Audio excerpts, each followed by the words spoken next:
Ndabaramukije mwese shuti banywanyi bacu mukunda kandi mugakurikira amakuru n'ibiganiro tubandanya gushikiriza kuri no munesha kuri yanyu mukunda cyane imwe Rudeni Isage TV munesha kure ibashikiriza amakuru n'ibiganiro biba bigizwe kandi biba byakorewe amatohoza. Ndabahaye mwiriwe abandi nabo ndabahaye mwaramutse bivanye naho muherereye.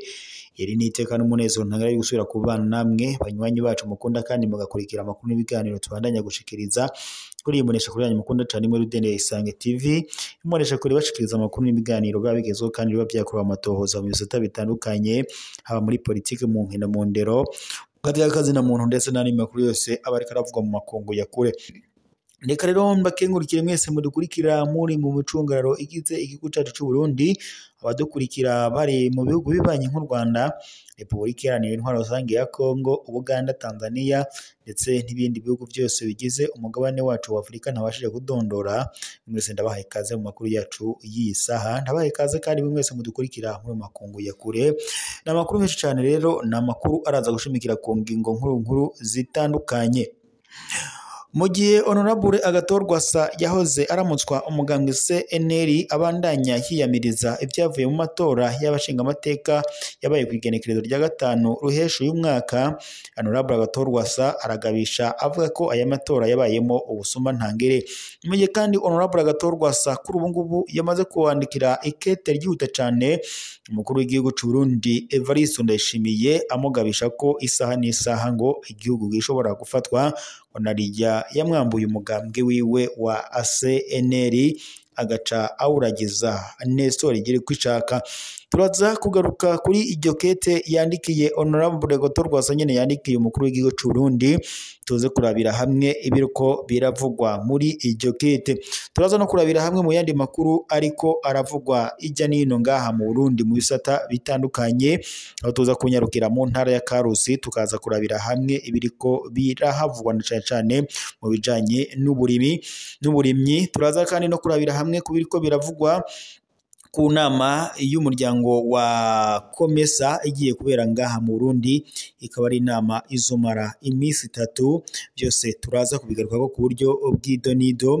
Icyo mbasabye ni ukwibuka gufyonda sabone ndetse na partage kugira muze muraba bambere kubona amakuru n'ibiganiro tuba turiko turabashikiriza kuri iyi munesha kure yanyu mukunda cyane imwe Rutende ya Isange TV, munesha kure ibashikiriza amakuru n'ibiganiro biba bigezweho kandi biba byakorewe amatohoza. Reka rero subire ndabahe ikaze mu makuru yacu, amakuru menshi cyane, amakuru yihuta, amakuru araza gushimikira ku ngingo nkuru zikurikira mu buryo bw'idonido. Rero tugira tuyabashikirije ubushikiranganje mu byo bujejwe harimo imigenderanire y'u Burundi n'ayandi makungu bwuguriye icesi indwi yahariwe imigenderanire kuri uyu wa 27 ruheshi uyu mwaka. Imirimo ibirori bikaba byitabiriwe na bamwe mu baserukira ibihugu byabo mu Burundi. Ubwo bushikiranganje kandi bwuguruye iyo ndwi ucivugo kigira kiti imigenderanire n'ingirakamaro kubwo Burundi igihugu cifashe, imigenderanire ifatiye ku butunzi ni umushinge w'iterambere rirama kandi ridakumira. Ico mwomenya nuko ico gikorwa co kugurura ivyo birori cabereye mu nyubakwa ya Hotel Club du Lac Tanganyika, bikaba rero vyuguruwe na Ferdinand Bashikako, umunyamabanga ntayegayezwa mu bushikiranganje bw'imigenderanire no gufashanya n'amakungu nkuko ubishikirizwa. Naho mu ntara ya Karusi ho mu ntumbero yo kurimburira hamwe ubu irima y'agatasi n'impeshi by'umwaka w'irima wa A na B uheze wagenze kwicara hamwe ndetse no muco bise ivyigwa mu gisata c'uburimyi, ubworozi n'ibidukikije ikarusi, guhanahana imikinyuro yo gushikana ico gisata ku umwimbo mwiza gusumba hamwe ndetse no kwibukanya kwitabira ibirori bizoba mu gihugu cose yo kwigina umunsi mukuru wahariwe ukwikukira ku Burundi. Nivyo byakoranije aberwa n'ico gisata c'uburimyi, ubworozi ndetse n'ibidukikije mu ntara ya Karusi, aho bari barongowe na Yohani Severino Sinzobatohana aramutswa ibiro vy'intara. Hari kuri uyu wa gatanu igenekerezo rya 27 Ruheshi umwaka wa 2025 mu ngoro y'amanama Ineza Multi Service yo ku mugwa mukuru w'intara ya Karusi. Muri ibyo byigwa uwo muyobozi yaboneyeho ndetse no gukeza abakozi b'ico gisata kuva kubo mu mitumba gushika mu ntara ku nguvu n'ishaka ngo bidasanzwe bashira muri ico gisata, nabyo ngo bigatuma umwimbu mwiza uboneka. Intara ya Karusi irero ngo ironka umwimbu mwiza hisunzwe ibi bikurikira: abarimyi n'aborozi bose ngo babyitwaramwo neza mu makomine gushika mu mitumba ngo bararondewe baraheza ngo baja barafashwa n'abafundi babyigiye mu mpinyanyuro zibereye. Abarimyi kandi ngo bato bato barahimirijwe kwijukira kurima no korora kijambere. Abagwiza mbuto ngo bari hirya no hino ngo baratanga imbuto zirobanuye ngo kandi ngo ziyongera kuzo leta ngo iba yatanze kubahiriza ikirangamisi cyo kurima ndetse no gutera imbere no gutera imbuto, umwitwarariko ku murimyi mworozi w'Ikarusi, gushira hamwe ndetse amatongo y'abarimyi borozi bagaheza ngo bakarima imbuto imwe, bikanorohera guha inyigisho abo barimyi kandi iyo baba bari hamwe. Gukoresha ifumbire kama igisogorore iri kumwe ndetse n'ifumbire ya kijambere hamwe ndetse n'ishwagara.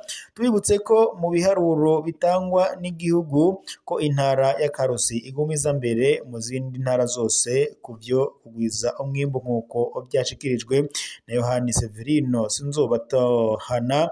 Mbere ngo umwimbu w'umwaka bakaba ngo bawiteze ko ibiharuro bishimishije ngo bagereranyije n'umwimbu w'umwaka uheze.